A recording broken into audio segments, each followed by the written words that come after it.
Step करूंगा, ठीक है।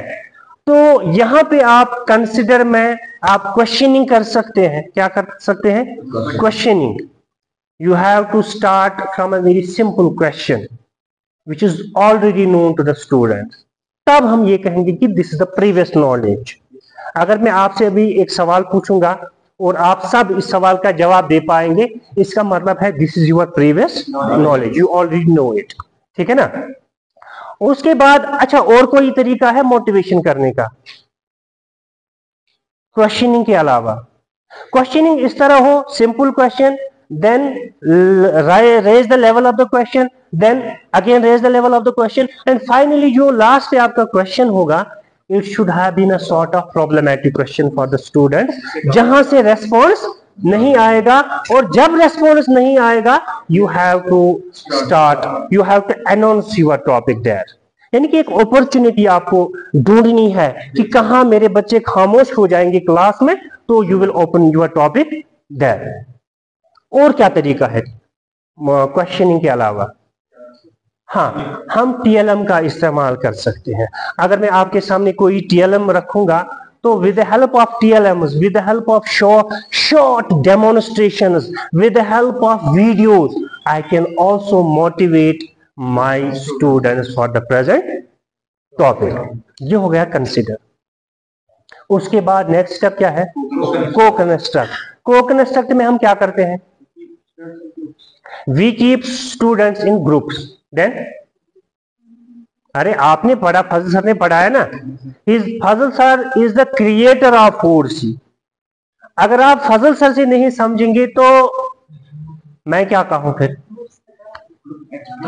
अच्छा मुझे ये बताइए, ये जो 4C लेसन है ना, is it a constructivist lesson plan और behaviouralist lesson? Very good, this is a constructivist lesson plan. 5. What is a constructivist lesson plan? Progressive approach. What else? Student is more involved in it. Constructivist lesson plan एक ऐसा lesson plan होता है जहां knowledge transmit नहीं की जाती। I am a teacher, you are the students, I will not transmit knowledge to my students if I am demonstrating a constructivist lesson plan। तो फिर लर्निंग किस तरह होगी?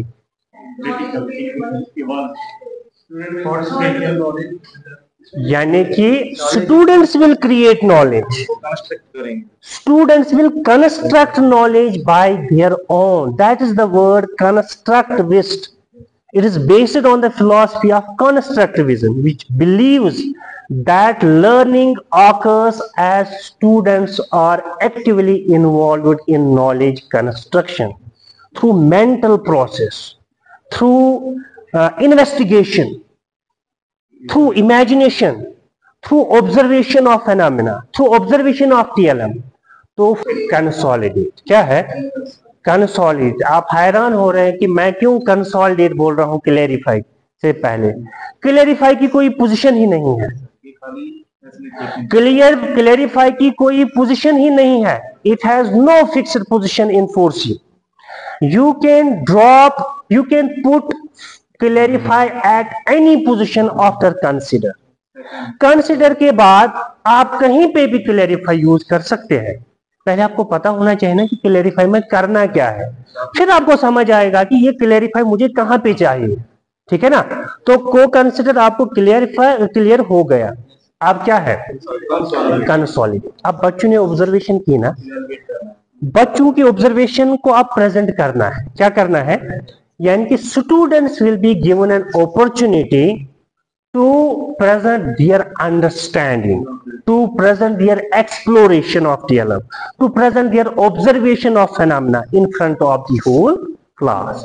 यानी कि जो काम बच्चों ने को कंस्ट्रक्ट में किया, जो ऑब्जर्वेशन उनकी है, जो एक्सप्लोरेशन उनकी हुई को कंस्ट्रक्ट स्टेप में, अब वो ऑब्जर्वेशन, वो एक्सप्लोरेशन पूरी क्लास के सामने रखनी है। तो ये काम कब होगा? कंसोलिडेट में। शायद आप कंसोलिडेट में कंफ्यूज हो रहे हैं, आई कैन गेस। कंफ्यूज हो रहे हैं आप?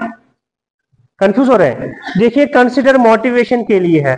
को कंस्ट्रक्ट में सबसे पहले हम क्या करेंगे, ग्रुप्स बनाए, टीएलएम मिला, you will observe your TLM. आपने ऑब्जर्व किया ना, मुझे नहीं ना पता है आपने क्या ऑब्जर्व किया, मैं सिर्फ आपको देख रहा हूं एज ए टीचर। अब मुझे देखना है ना कि आपने क्या ऑब्जर्व किया, आपने क्या एक्सट्रैक्ट किया टीएलएम से, वो हम करेंगे किसमें, कंसोलिडेट। क्या, कंसोलिडेट में। इसका मतलब यह है कि यहां पे दो ऐसे स्टेप्स है जिनमें हम नॉलेज कंस्ट्रक्शन कर सकते हैं, जिनमें हम नॉलेज कंस्ट्रक्ट कर सकते हैं। कौन कौन सा step, co-construct step and consolidate step. Co-construct में नॉलेज कंस्ट्रक्शन हम शुरू करते हैं, we begin the construction of knowledge in co-construct step. जब हम टीएलएम देते हैं, ग्रुप्स बनाते हैं, फिर बच्चे ऑब्जर्व करते हैं, इन्वेस्टिगेट करते हैं, इमेजिन करते हैं, आपस में डिस्कशन करते हैं, आपस में कम्युनिकेशन करते हैं, ठीक है। कम्युनिकेट करके वो को किसमें, थर्ड स्टेप में, कंसोलिडेट स्टेप में अपनी एक्सप्लोरेशन, अपनी ऑब्जर्वेशन पूरी क्लास के सामने रखते हैं। तो ये दो स्टेप्स है, जिन दो स्टेप्स में स्टूडेंट्स नॉलेज खुद कंस्ट्रक्ट कर सकते हैं। अब क्या रहा, clarify. Clarify means it's a sort of scaffolding. क्या, scaffolding means it's a sort of additional help which is given to the students on part of the teacher। यानी कि टीचर क्या करता है, इसको लगता है कहीं पे यहां मेरे